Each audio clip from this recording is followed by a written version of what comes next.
Hello, Collective.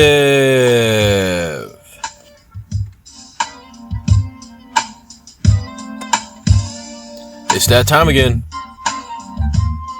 It's time for another exciting episode of Two Tones Twisted Tarot Tales. I'm your host, Two Tone. I will be delivering to you a twisted tarot tale on a public figure or celebrity. So let's get started. All right, guys, we all need to know who Pat Cipollone is. Who is this Pat Cipollone guy?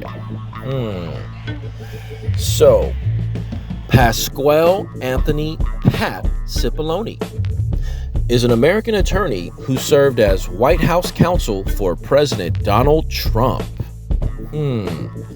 Early life. Cipollone's father was an Italian immigrant and factory worker. His mother was a homemaker. He spent most of his childhood in the Bronx. The family moved to northern Kentucky, where he graduated from Covington Catholic High School in 1984. He graduated as class valedictorian from Fordham University in 1988 with a Bachelor of Arts in Economics and Political Philosophy. He attended the University of Chicago Law School, where he was managing editor of the University of Chicago Law Review, earning a Juris Doctor in 1991. Career. He was a law clerk for Judge Danny Boggs of the United States Court of Appeals for the Sixth Circuit from 1991 to 1992, and served as an assistant to Attorney General William P. Barr from 1992 to 1993. William P. Barr. Poisonous. That's what the P stands for, guys. Cipollone was a partner at the law firm Kirkland & Ellis, and prior to taking over as White House counsel, was a partner at Stein Mitchell Cipollone, Beto, and Misner, where he practiced commercial litigation. His clients included President Donald Trump, Radio Ingram LLC, and Sony Entertainment. I'm pretty sure Radio Ingram is Laura Ingram. Cipollone is now a named partner of the controversial law firm Ellis George Cipollone. Cipollone's financial disclosure reported an income of $6.7 million in 2017 to 2018. White House counsel. Cipollone was named White House counsel by President Donald Trump in October 2018. He succeeded Don McGahn, who left office on October 17, 2018. Emmett Flood served as counsel until Cipollone's background security check was completed. Cipollone officially assumed the role on December 10, 2018. In his role as White House counsel, Cipollone was the public face of the White House response to the impeachment inquiry into Donald Trump. In October 2019, he signed an 8-page letter to Democratic House leaders stating that the White House would not operate in any way with the inquiry. He laid out a broad view of executive authority and said that Democrats' actions violate the Constitution, the rule of law, and every past precedent. This letter has been cited as evidence for the charge that President Trump was obstructing the House's impeachment inquiry. In December 2019, Cipollone wrote 2 letters in response to an invitation from Jerry Nadler, chair of the House Judiciary Committee, for the White House or Trump himself to participate in its hearings. He said the White House and Trump would not participate because the planned hearings do not provide the president with any semblance of a fair process, and the inquiry is completely baseless. On January 14, 2020, Cipollone was named to the team of attorneys representing President Donald Trump in the impeachment hearing case. During the Senate's impeachment trial, Cipollone misled Congress on a number of issues, including falsely claiming Republican congressional members were not allowed into the secure facility where classified information about the impeachment inquiry was being stored. On January 31, 2020, it was reported that Cipollone was present at a May 2019 White House meeting where President Trump directed his national security advisor John Bolton, that fucking crazy ass John Bolton with the the walrus mustache, and that itchy nuclear trigger finger, John Bolton wants to go to war with everybody to extract damaging information on Democrats from Ukrainian officials. Objections to Trump's claims of 2020 election fraud. In January 2021, Cipollone was present at a White House meeting where he reportedly argued against a proposal to replace acting Attorney General Jeffrey Rosen with Jeffrey Clark, the two Jeffs, the acting head of the Justice Department's Civil Division. Clark, unlike Rosen, was willing to pursue Trump's claims of election fraud and help Trump overturn the 2020 election results. Specifically, Clark wanted to send a letter to Georgia state legislators urging them to void Biden's win in their state, and Cipollone strongly objected to this. One official letter later said, "Pat pretty much saved Rosen's job that day." While Trump pursued schemes to stay in power that led to the January 6, 2021 attack on the U.S. Capitol, Cipollone and members of his team threatened to resign on principle. On March 31st, 2022, Jared Kushner, who is married to Donald Trump's daughter, so Jared Kushner is Trump's son-in-law, he told the House Select Committee investigating the January 6th attack that he had been aware of Cipollone's objections, but that he had dismissed and ignored them as mere whining. He's just being a whiner. The tape of Kushner's interview was revealed at the committee's first public hearing on June 9th, 2022. January 6 committee hearings. Cipollone's comments and actions during his final days as Trump's White House counsel have played a key role in the January 6 committee hearings, specifically the committee's sixth hearing. Former Trump White House aide Cassidy Hutchinson testified Cipollone discussed potential criminal legal exposure for Trump's planned rally on January 6. Pat was concerned it would look like we were obstructing justice or obstructing the electoral college count, she testified. That it would look like we were obstructing what was happening on Capitol Hill. Obstructing an official proceeding is a felony under U.S. law. I'm going to say it again. Obstructing an official proceeding is a felony under U.S. law. And as part of a dispute with John Eastman, that little wormy bastard from Claremont College, U.S. District Judge David O. Carter ruled with the committee, stating, "The court finds it more likely than not that President Trump corruptly attempted to obstruct the joint session of Congress. We had conversations about potentially obstructing justice.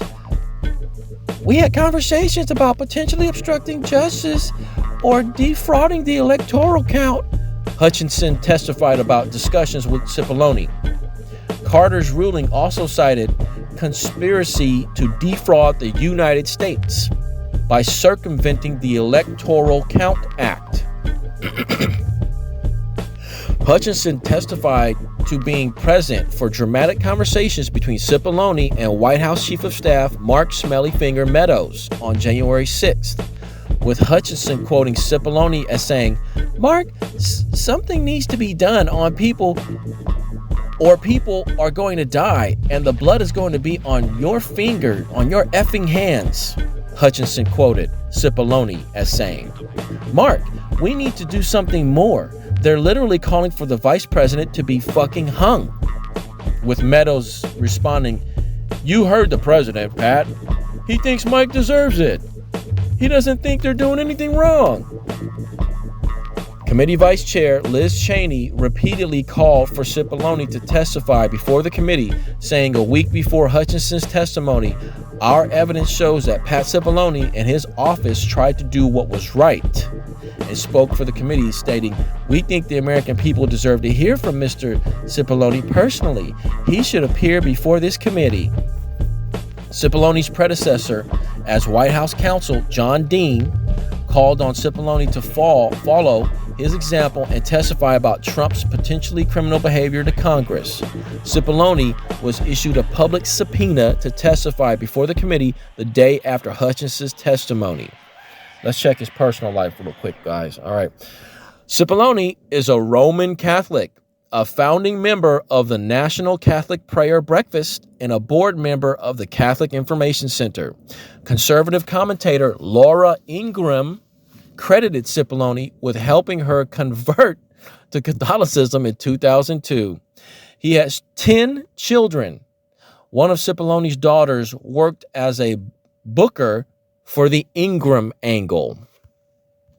All right, guys. So basically, Cipollone is a big, important piece in this whole January 6th moment.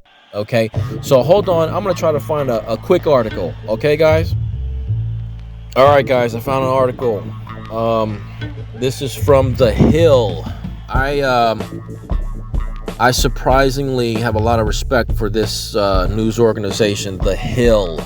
It's sort of a conservative organization, but I got respect for them. Okay, so here's the headline: Trump's ex-lawyer Cipollone is at eye of hurricane for January 6th panel. All right, guys. House investigators examining last year's attack on the U.S. Capitol have set their sights on a figure they deem crucial to discerning former President Trump's actions through the long hours of the riot: Trump's former lead attorney.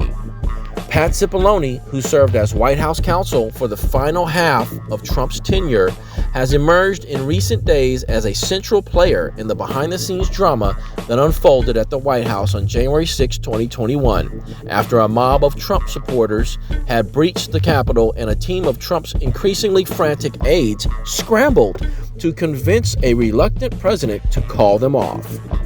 During Tuesday's revealing hearing on Capitol Hill, Cassidy Hutchinson, the former lead advisor to Trump's chief of staff Mark Smellyfinger Meadows, said Cipollone had foreshadowed trouble on January 6 days in advance and grew furious during the attack when Trump and Meadows took no steps to curb the violence, even as the mob was threatening to kill Vice President Mike Pence. Mark, something needs to be done or people are going to die and the blood is going to be on your effing hands, Cipollone warned Meadows, according to Hutchinson's first-hand account. Cipollone appears to be a useful foil to Meadows. Both men had front-row visibility to the numerous plots to keep the president in power. But where the committee has cast Meadows as a servile Trump loyalist with a smelly finger, they've made clear they see Cipollone as being one of the few inner circle figures to protest the president's bellicose plans for January 6th, including his persistent intention to march with his supporters to the Capitol that day. Please make sure we don't go up to the Capitol, Cassidy, Hutchinson told the Select Committee, relaying Cipollone's plea to her the morning of January 6th. Keep in touch with me. We're going to get charged with every crime imaginable if we make that movement happen. Cipollone has met with investigators informally behind closed doors, but has not testified under oath. That's a mistake, said Rep. Liz Cheney, Republican from Wyoming, and daughter of Dick Cheney, fucking Darth Vader. The vice chair of the Select Committee, who has used the public hearings to urge his cooperation. We think the American people deserve to hear from Mr. Cipollone personally, she said during another hearing on June 21st. After numerous public pleas, the committee lost its patience on Wednesday, issuing a subpoena for Cipollone's testimony. The subpoena called him uniquely positioned to help the committee as it looks to examine Trump's awareness of and involvement in activities undertaken to subvert the outcome of the 2020 presidential election. The White House counsel was aware of Trump's various strategies for clinging to power following his election defeat. It was Cipollone's office that pushed back on the scheme to send fake electors from states Trump lost as not legally sound. Hey, this isn't legally sound. We have fleshed this out internally. It's fine that you think this, but we're not going to entertain this in an official White House capacity on behalf of the president. We're putting a stop to this, Hutchinson characterized the White House counsel's office as saying in a portion of her testimony released in court during documents in April.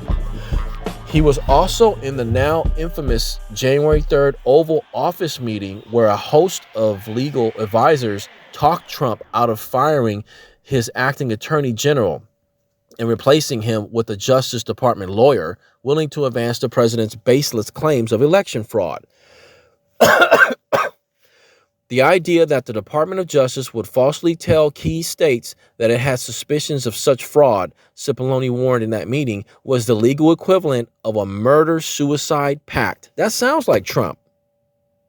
Except he would probably worm his way out of it, but everybody else around him would die. According to testimony provided last week by Richard Donahue, who was acting Deputy Attorney General at the time. Cipollone or his office also repeatedly raised legal concerns about Trump's planned speech and actions on January 6th and repeatedly sought to urge White House action as the attack unfolded. The White House counsel's office wanted to strike language from Trump's speech, encouraging his supporters to fight as well as march toward the Capitol. Trump did both anyway. Both Mr. Hirschman and White House counsel's office were urging the speechwriters to not include that language for legal concerns and also for the optics of what it could portray the president wanting to do that day, Hutchinson said, referring to another top Trump lawyer, Eric Hirschman. Cipollone also told Hutchinson a few days before the attack he was worried if Trump marched to the Capitol, it could appear he was helping to incite a riot or abet other crimes. Pat was concerned it would look like we were obstructing justice or obstructing the Electoral College count, that it would look like we were obstructing what was happening on Capitol Hill, she said.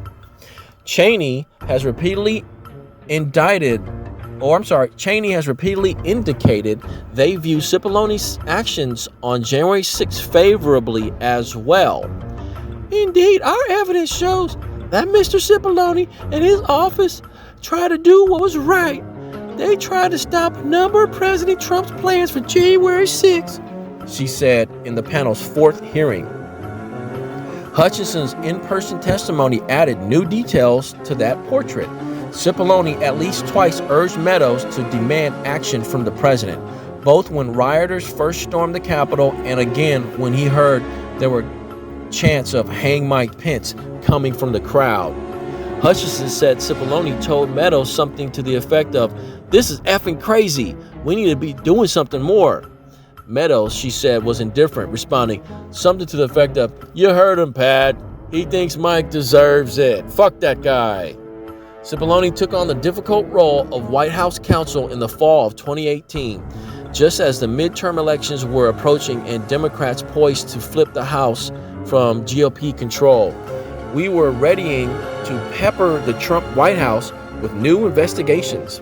He was also the face of Trump's legal team during his first impeachment in 2019 and 2020, when Democrats alleged the then president had abused his power in leveraging critical defense aid to Ukraine in order to pressure Vladimir Zelensky to investigate the Biden family.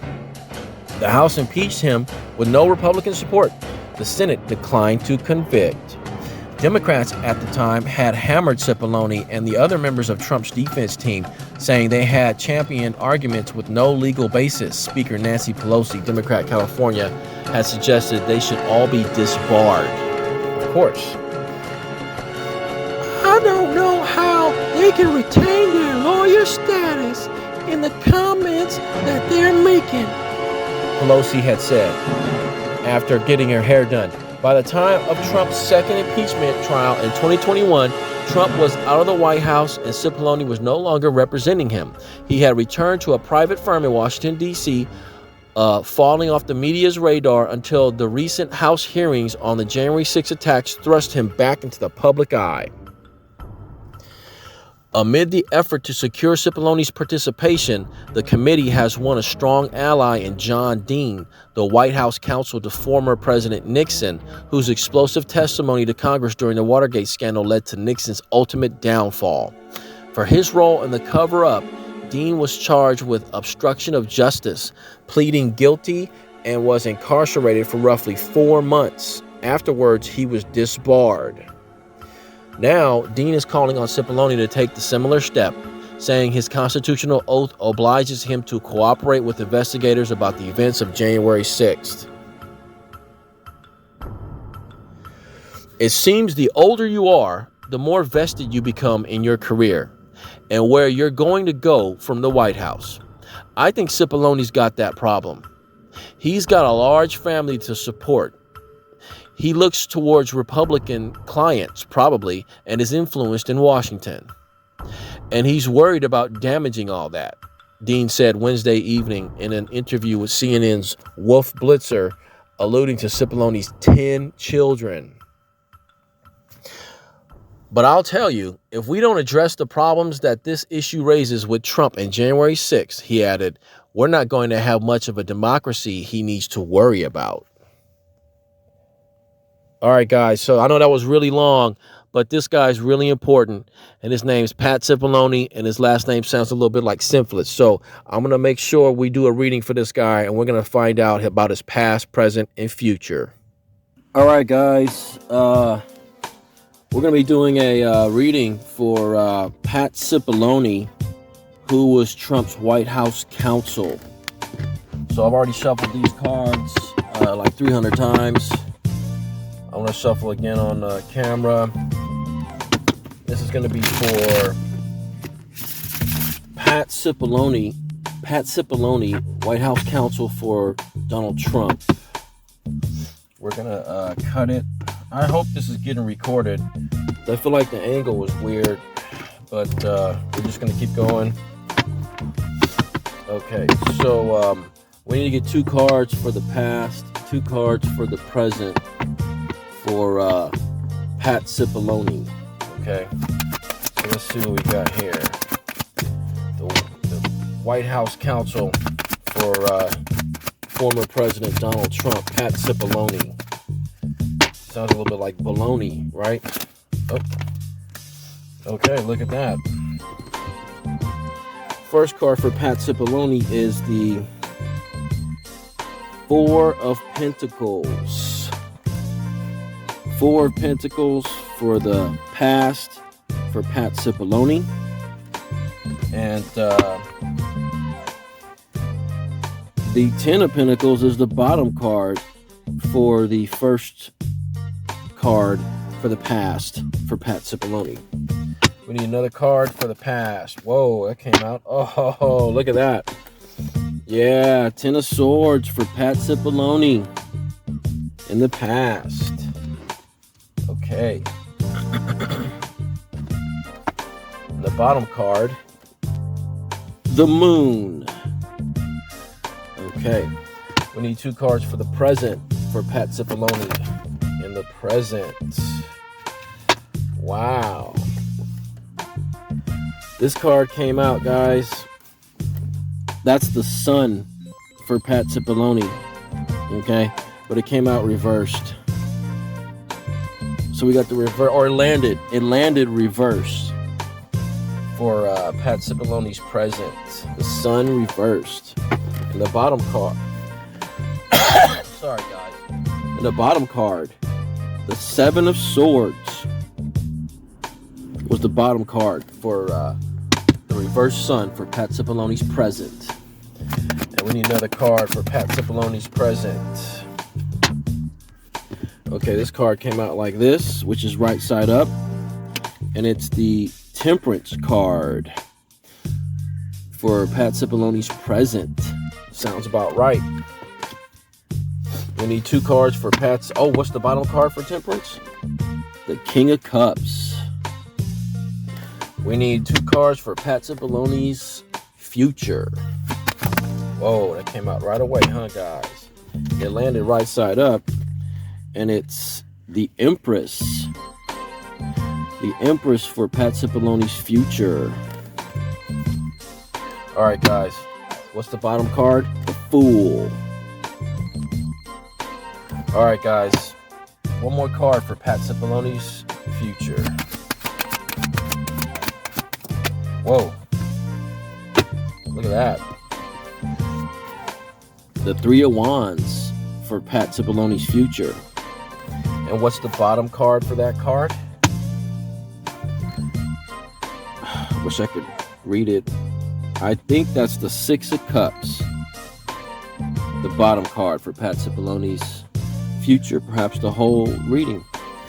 So I'm gonna have to pause it, and then I'm gonna take a picture of it, and then I'm gonna start the next video, which is gonna be the Two Tones Infernal deck clarification.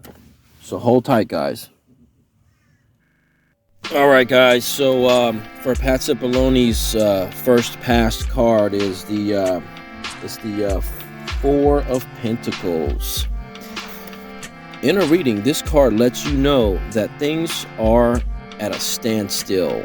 The energy and resources in your life are not flowing. That's not completely true.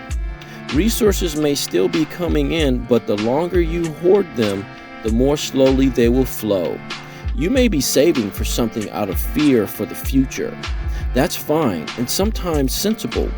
But if you are unsatisfied with the amount flowing in, you should do something to get things moving. Even moving something from a long-term savings account to a more active investment would still allow for savings, but also create a different energy flow. That's the key here. Find a way to move the energy while still achieving your goals. Otherwise, you will sit there neither increasing nor decreasing. Keywords: possessiveness, guarding and managing resources, saving, protecting, stewardship, hoarding. His other card in the past was the Ten of Swords. In a reading, this card shows that finally the thing we feared has happened. In a way, it is a relief because at least now it is over. For some people, the anticipation is worse than the actual event. Now that the moment has passed, it is time to think about picking ourselves up, dusting ourselves off, and regrouping. The sky gives us two messages. First, when read as a sunset, it reminds us that the situation we hope to avoid is over. Second, when read as a sunrise, it encourages us with a fresh start and a new day. We can collect ourselves, attend to our wounds, and move on. If we are wise, we will analyze the situation and see if we can learn any lessons so that we can avoid similar circumstances in the future. Even if we discover that we could have done something differently, it is important not to beat ourselves up over it and end up revisiting the Nine of Swords, but rather make a commitment to not making the same mistake again. Keywords: surrender, ending, disaster, defeat, ruin, stop fighting, giving in, giving up, acknowledging, and ending. The first card in Pat Cipollone's present is the Sun reversed, and I believe that this reverse position of the Sun card is the same as regular Sun, but it's just to a lesser extent. So, in a reading, this card advises you to do both the easiest and most difficult thing: be yourself, completely and authentically. Be yourself with style, confidence, and joy. Celebrate the amazing being that you are. In the Looking Glass story, the white and red queens eventually vanish, leaving Alice alone with the Sun card. Leaving Alice alone. With the Sun card, you are also alone because your glory is not dependent on anyone else. You do not need anyone to tell you what to do. You do not need anyone to validate your authentic self. You just have to bask in the sunshine of your own wonderful self, but not for too long. You don't want to get a sunburn, Pat Cipollone. Keywords: happiness, joy, fun, optimism, enthusiasm, glory, clarity, consciousness, success, celebration, energy, vitality, good fortune, greatness, and life. So I think that's pretty accurate for his present moment, but it's just to a lesser degree. So the other card in Pat Cipollone's present is Temperance. Temperance is an invitation to practice mental, emotional, physical, and spiritual maturity, agility, and poise. The opposite of maturity and agility is, of course, immaturity, inflexibility, and instability. Being temperate means that you are in control of yourself, Pat. You have the maturity to assess situations from a broader perspective. You have the agility to alter your responses to suit any situation, like being in court and testifying as a witness. You have the grace to make such changes look easy. Temperance is the beautiful embodiment of wisdom. It is where theory and proclaimed beliefs have become such a part of you that you express them quite naturally. Keywords: temperance, self-control, balance, moderation, harmony, synthesis, patience, health, combination, blending, management, unification, synergy, guides, angels. So the first card in Pat Cipollone's future is the Empress.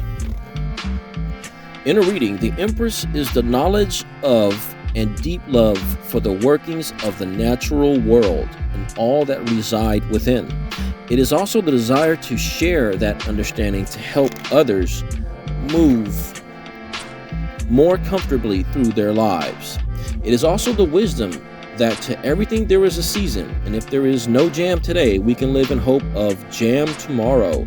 And just as surely as the sun rises and sets each day, spring will follow winter, abundance will follow lean times, and death will follow life. Keywords: abundance, fertility, creativity, pleasure, beauty, happiness, comfort, nature, motherhood, mother, nurturing, love, pregnancy, generosity. Someone needs to give Pat Cipollone a vasectomy because he's got 10 kids. And the final card for Pat Cipollone's future is the Three of Wands. In a reading, this card is not about passively waiting for something that may or may not come to pass. It is about actively waiting, which is a very different thing. While there may not be a lot that can be done, there is always something, the very least of which is working on an energetic level to support the achievement you desire. Depending on your belief system, that could include prayer, meditation, altar work, or any sort of energetic attraction practice. There is an implication in this card that work was done before and ships left to ensure success. Do everything you can, Pat Cipollone, to eliminate risk, and then actively wait with confidence as your investments return to you, hopefully multiplied tenfold. No, don't have any more kids, Pat. You got too many. Keywords: optimism, expectation, attraction, law of attraction, prepared, culmination, return on investment, and focus. All right, guys, it's time to clarify Pat Cipollone's reading here with the Infernal deck. Okay, I hope you guys can see it. I don't know if you guys can see any of this. Hopefully it won't. You're not looking at my fat stomach. And hopefully you can hear. All right.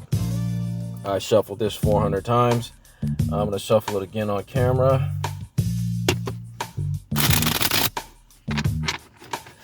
And we're going to do a cut. A cut into fours.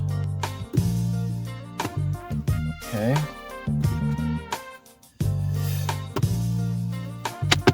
All right, we need a card to clarify the I can't see, guys.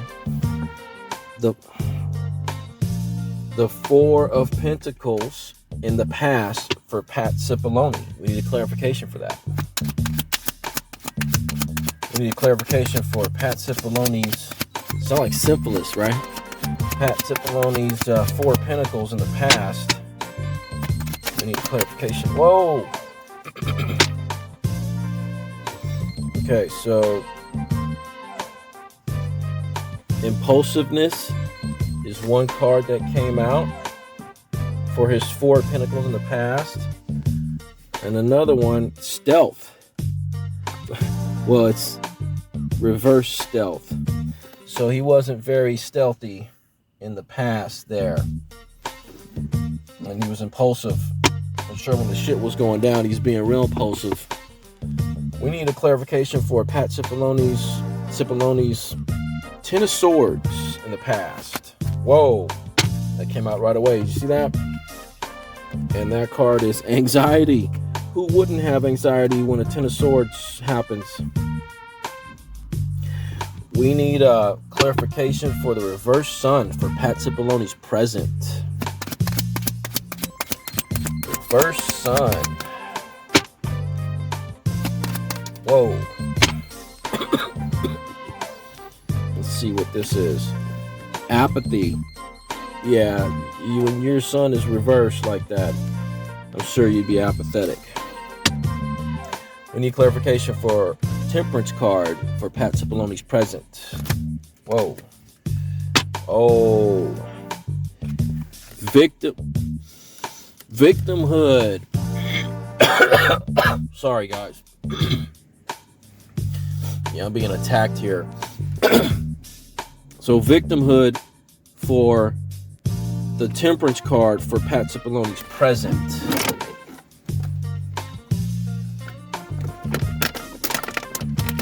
All right, we need clarification for the Empress. Damn. Clarification for the Empress. It's like somebody's attacking my throat chakra, huh? Just forcing me to not be able to speak, huh? Clarification for Pat Cipollone's Empress card in the future. Oh, come on now. Come on. We can do it. Man, I'm feeling like starting to get locked up, slowed down, like a big lead blanket was thrown over me. Oh. Resistance. There's resistance to Pat Cipollone's fertile Empress there in the future. And we need another card, another clarifier for the Three of Wands for Pat Cipollone's future. Yeah. We need clarification for Pat Cipollone's Three of Wands future. Look at how it's hard to come out, huh? We need clarification. Whoa, there we go. There we go. Oh my God. Did you see this, guys? Do you see what's happening? In Pat Cipollone's future, he's going to get a kangaroo up his urethra. That's very unfortunate. Because I think Cipollone is a big player in the January 6th hearings. And we need him. So somebody needs to protect Pat Cipollone's simplest penis from getting a kangaroo in his urethra. So guys, I really hope there's some power out there that can help protect Pat Cipollone's urethra. So that's going to do it for this reading, guys, for Pat Cipollone.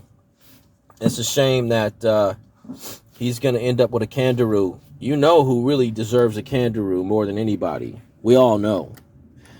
But so this is, thank you for liking, subscribing, and sharing. Please tell all your friends about my crazy ass show. And until next time, guys, I'll see you later. Vanity is definitely my favorite sin.